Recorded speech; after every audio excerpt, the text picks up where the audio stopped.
Assalamualaikum warahmatullahi wabarakatuh.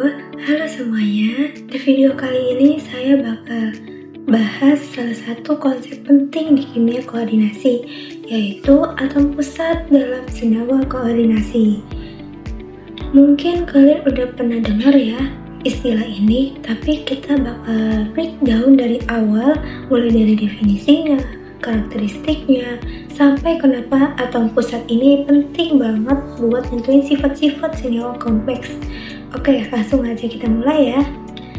Untuk pertama, itu kita kenalan dulu nih, apa sih atom pusat itu?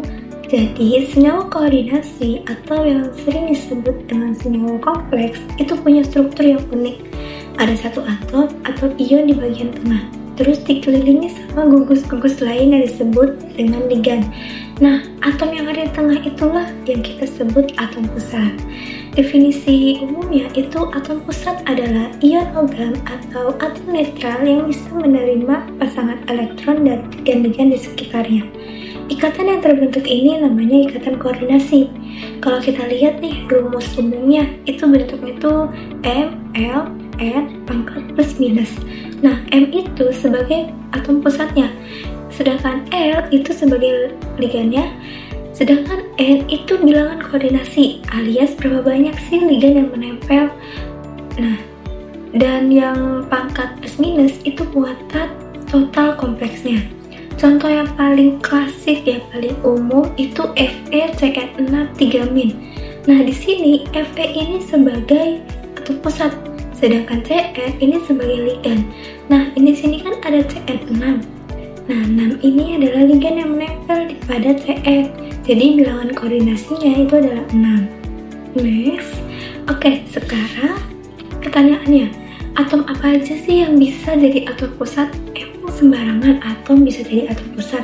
Jawabannya nggak sembarangan. Ada beberapa syarat yang harus dipenuhi. Syarat pertama, itu atom pusat itu harus punya orbital D yang kosong atau yang setengah penuh.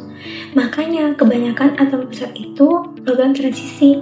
Kayak contohnya tuh Fe, Co, Ni, Cu, ataupun Pt. Karena mereka punya orbital D yang siap diisi. Syarat yang kedua, itu atom pusat itu harus bersifat akseptor pasangan elektron alias asam Lewis. Jadi, atom pusat itu bersifat elektrofil. Dia yang menerima pasangan elektron dari ligan. Sementara ligannya berperan sebagai basa Lewis yang mendonorkan elektron. Syarat ketiga, itu atom pusat biasanya berupa kation, ion yang bermuatan positif. Ini yang bikin dia tertarik sama ligan yang punya pasangan elektron bebas. Syarat yang keempat, itu ukuran dan nomor atom juga berpengaruh. Jari-jari ionik dan muatan inti efektif itu nentuin seberapa kuat kompleks terbentuk dan berapa bilangan koordinasi yang bisa dicapai. Intinya, logam transisi hampir selalu jadi kandidat utama atom pusat. Oke, next. Nah, sekarang kita masuk nih ke bagian yang agak teknis tapi penting banget, yaitu bilangan oksidasi atom pusat dan hubungannya sama konfigurasi elektron D. Kenapa ini penting banget? Karena konfigurasi elektron D-nya ini yang bakal nentuin nih sifat magnetik, warna, bahkan reaktivitas kompleksnya. Cara nentuin bilangan oksidasinya gampang banget. Rumusnya itu biloks atom pusat sama dengan muatan kompleks dikurangi jumlah muatan semua ligan. Kita coba pakai contoh CONH3 Nah, muatan kompleksnya ini kan 3 plus ya, plus 3. NH3 nya itu netral kan, ini ligan nih, NH3 ini adalah ligan, dia netral, jadi muatannya 0. Jadi, nah CO ini atom pusat, jadi muatan atom pusat yaitu 6 dikali 0 tuh 0. Jadi CO sama dengan plus 3. Jadi muatan si CO atau pusat ini adalah plus 3. Jadi konfigurasinya itu 3D6. Jadi ada 6 elektron nih yang ada dalam orbital D-nya. Kenapa ini penting banget sih? Karena jumlah elektron D ini yang nanti kita pakai di teori medan listrik untuk nentuin apakah senyawanya high spin atau low spin, paramagnetik atau diamagnetik. Di tabel yang ada di slide, kalian bisa lihat konfigurasi D untuk beberapa ion logam yang paling sering muncul. Kayak contohnya Fe2+, Fe3+, CO2+, atau CO3+, dan seterusnya. Ini worth banget, harus dihafal karena sering banget keluar. Next, oke. Sekarang kita ngomongin bilangan koordinasi dan gimana hubungannya sama bentuk geometri kompleks. Bilangan koordinasi itu simpelnya berapa jumlah ligan yang langsung nempel ke atom pusat, dan bilangan koordinasi ini yang nentuin bentuk 3D molekuler. Beberapa yang paling umum itu bilangan koordinasinya ada 2, berarti bentuknya itu linear. Contohnya tuh kayak AgNH3 2 kali plus. Terus ada juga yang bilangan koordinasinya tuh 4, bisa tetrahedral kayak contohnya NiCl4 2-, atau planar segi 4, contohnya tuh PtCl4 2-. Yang mana yang terbentuk tergantung konfigurasi D atom pusatnya. Dan ada juga nih bilangan koordinasi, bilangan koordinasinya itu ada 6. Ini yang paling sering muncul, bentuknya tuh oktahedral, contohnya tuh kayak FeCl6 3-. Nah, bilangan koordinasi yang 5 itu bisa di piramida trigonal atau piramida segi 4, tergantung ligannya nih yang berapa yang nempel. Nah, yang paling penting buat kalian ingat itu bilangan koordinasi yang 6, itu bentuknya itu oktahedral. Itu yang paling umum di logam transisi, jadi sering banget jadi bahan soal. Oke, next. Nah, ini bagian yang menurut aku paling menarik sih, gimana identitas atom pusat bisa nentuin hampir semua sifat senyawa kompleks. Itu yang pertama tuh ada warna. Kalian pernah heran gak sih kenapa larutan kompleks logam transisi warnanya beda-beda? Itu karena ada yang namanya transisi D sama D. Elektron di orbital D menyerap cahaya dengan energi tertentu, dan warna yang kita lihat itu warnanya komplementernya. Contohnya kayak TiH2O 6 kali 3+. Warnanya itu kan ungu karena Ti 3+ cuma punya 1 elektron D. Yang kedua itu ada kemagnetan. Nah, jumlah elektron D yang berpasangan versus yang tidak berpasangan nentuin apakah senyawa itu paramagnetik yang tertarik pada magnet atau diamagnetik yang tidak tertarik pada magnet. Yang ketiga itu ada kestabilan. Ada teori yang namanya HSAB, atau kita bisa panggilnya itu jadi hard and soft, acid and base. Logam keras seperti Fe3+ lebih stabil dengan ligan keras seperti F- atau H2O.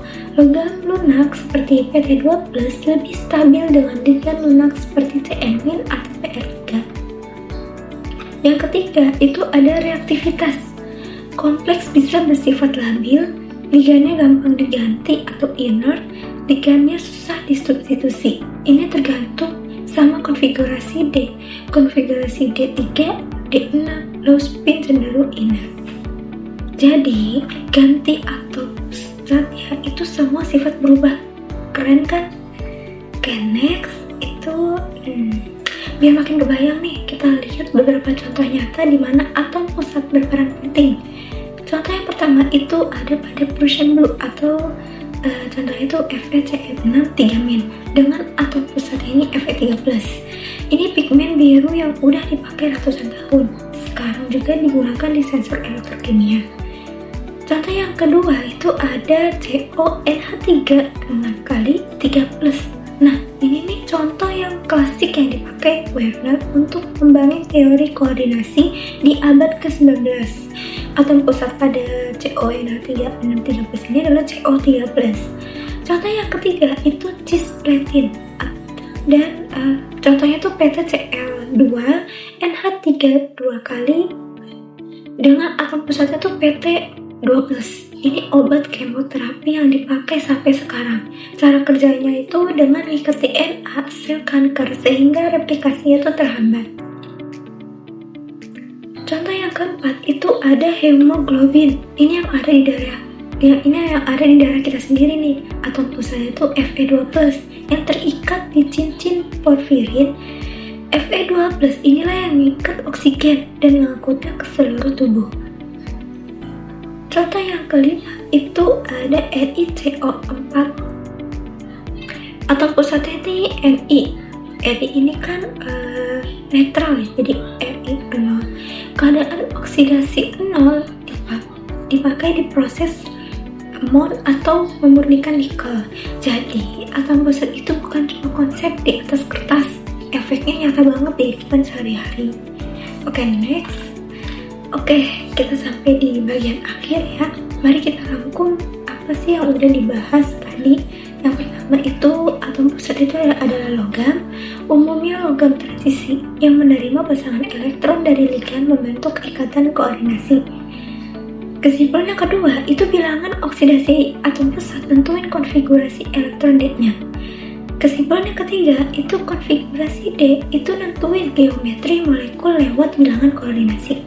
Kesimpulan yang keempat, dan semua itu berujung ke sifat kompleks, warna, kemagnetan, kestabilan, dan juga reaktivitasnya. Kesimpulan yang kelima, itu aplikasinya tuh luas banget, dari obat-obatan, sampai pigmen, sampai komponen darah kita. Itu dia materi atom pusat dalam sinema koordinasi. Semoga videonya bermanfaat. Sampai jumpa. Wassalamualaikum warahmatullahi wabarakatuh.